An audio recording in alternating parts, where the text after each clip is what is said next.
Hey, what's going on? Eric Bach here. Welcome in. Today we're going to talk about how to add some meat onto those forearms. Now, biceps, triceps, they get a lot of love, but for most people, building bigger forearms is going to have a bigger impact overall in their physique and performance than doing 37 different variations of bicep curls. Your body, in general, likes to be able to grow fairly evenly. It doesn't always happen that way, but if we have a weakness in one spot, sometimes it actually prevents us from growing in another.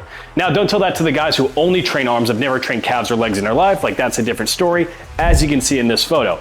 But when it comes to building your arms, if we can start building up your forearms, you're gonna have better grip strength, better stability. A lot of times you'll actually be able to prevent a lot of wrist, elbow, and shoulder issues that pop up for many lifters. Before we jump into the exercises today, I want to give you one quick tip that is incredibly important.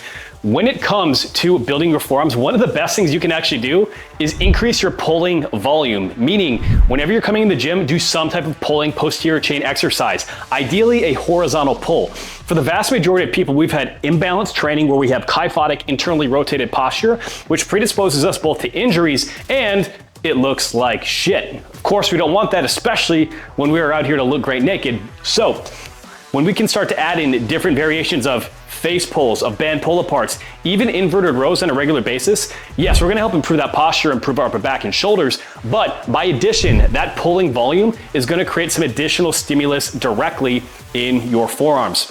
Building on top of that, using straps is okay, especially when you're training lower body. And it is something that will allow you to be able to use a heavier load and maximize muscle growth in your lower body. For example, on deadlifts, Romanian deadlifts, I often use straps. However, if my main priority was to build up my grip strength and my forearms, that is something I would probably bypass because the additional stimulation directly from our forearms would then be something to do. So if you're doing exercises like deadlifts, like Romanian deadlifts, one thing that can be helpful is only save those for your very top end sets as you start to fatigue, and you'll start to build more volume into your forearm training to build those bad boys up. All right, exercise number 1. This is a pinwheel curl. And so a pinwheel curl is actually a hammer curl across the body with a very slight cheat. That's the only difference in terms of the name. So for the pinwheel curl, we're actually working on the brachialis, which lives underneath the upper arm and creates more space between your bicep and your tricep for bigger upper arm growth, and also builds your forearm. So when we do the exercise, we're gonna do a curl and we're gonna come across to the opposite side. And it's actually a slight cheat on the way up, and then control that eccentric. Slight cheat and control the eccentric. The way that this is different from the hammer curl is that slight cheat, we know that we are stronger in the eccentric muscle action of an exercise, right? Think, you can lower a bench press with say 300 pounds, but it might get plastered onto your chest. And so if we have that slight cheat and then we control that negative, what we're doing is we are overloading the eccentric, also known as accentuated eccentric. This allows us to use a heavier load, create more tension, and because we're taking our time and controlling that tempo, we're also creating more metabolic stress, also known as the pump. Now, there's nothing wrong with regular hammer curls. You can do just fine with them, but I find a lot of times adding in that pinwheel, that slight adjustment, allows people to use a little bit heavier weight, use a longer time under tension, and spur some growth if all they've done is hammer curls in the past. Sometimes a little variation is just what your body needs to get unstuck with a movement pattern that you've been doing for months or years at a time. Now, because we have that accentuated eccentric, we have longer time under tension with the exercise. I'll go 3 sets of 6 to 8 reps. Sometimes if I'm really just jump starting a workout here, what I'll do is I'll do 1 to 2 warm-up sets just to get the ball rolling, kind of get the elbows nice and lubricated up, and then 3 times 6 to 8 with those pretty hard work sets, taking those again within 1 to 2 reps of failure. Now, this next exercise is a variation of a cable curl. I have a bent bar right here. You can use a straight bar, whatever you have available to you with a cable setup. If you don't have a cable setup, you can also use an easy bar. For example, an easy bar right here would do the same thing. I happen to prefer using the cable for the constant tension that it creates all the way throughout, which is a little bit different after using a free weight pinwheel curl or a hammer curl as I previously described. It's just a different stimulation directly on the muscles, different time under tension, and different curve, more or less strength curve because of the constant tension of the cable. So what do we have here? We have the bent bar. The reason is it's gonna be a little bit easier on your elbows specifically when you're doing the curl variation. And I have fat grips here. These are some personalized ones right here made from fat grips directly. Thank you very much. And actually, tell you what, if you're enjoying this video right now, if we get 15 comments, I'm gonna pick 2 people out of those comments and I'm gonna send you a personalized set of fat grips.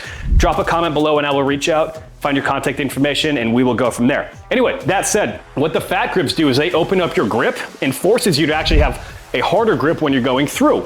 This is going to actually alleviate some stress directly in your wrists and your elbows and challenge those forearm flexors to work that much harder. I like to do exercises with the fat grip specifically towards the end of a workout, not something like a row early in the workout because then the grip becomes a limiting factor, but they're a great way to get a pump and actually train around any elbow issues that you might have and prevent them in the future, while of course growing bigger arms. So we are going to set this up directly on the low pulley on the functional trainer.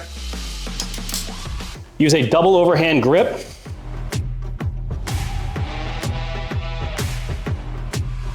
Stand pretty close. And think about flexing triceps on the bottom. That forces the biceps to relax in that position and drive up, elbows tight, and controlling down. 3 sets of 10 to 12 reps. We're keeping constant tension here.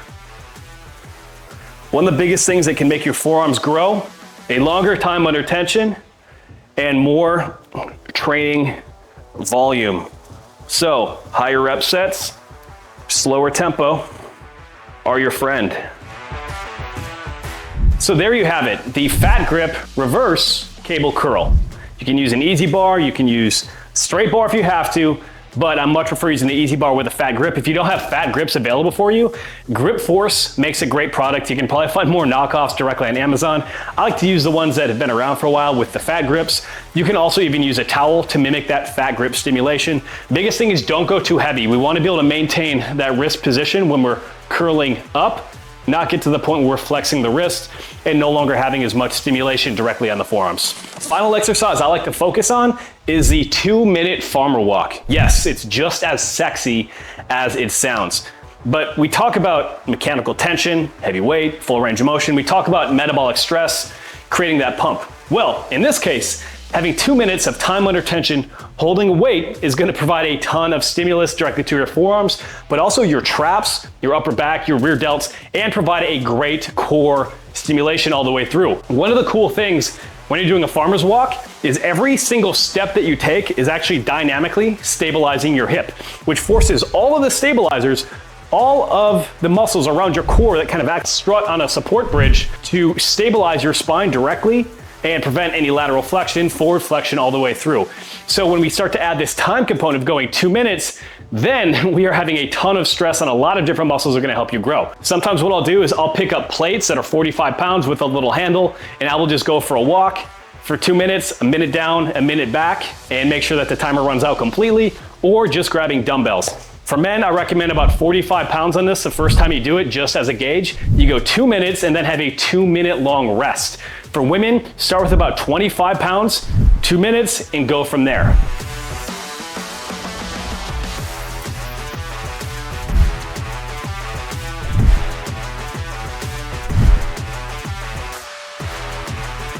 Now there you have it, 3 simple exercises you can incorporate directly into your routine to build up stubborn forearms. Again, as I mentioned in the very beginning, if you start to do more pulling directly in your workout, do a horizontal pull in each and every single workout, that's gonna make a big difference. And of course, you can use some straps in your training, but you don't use them as a crutch all of the time.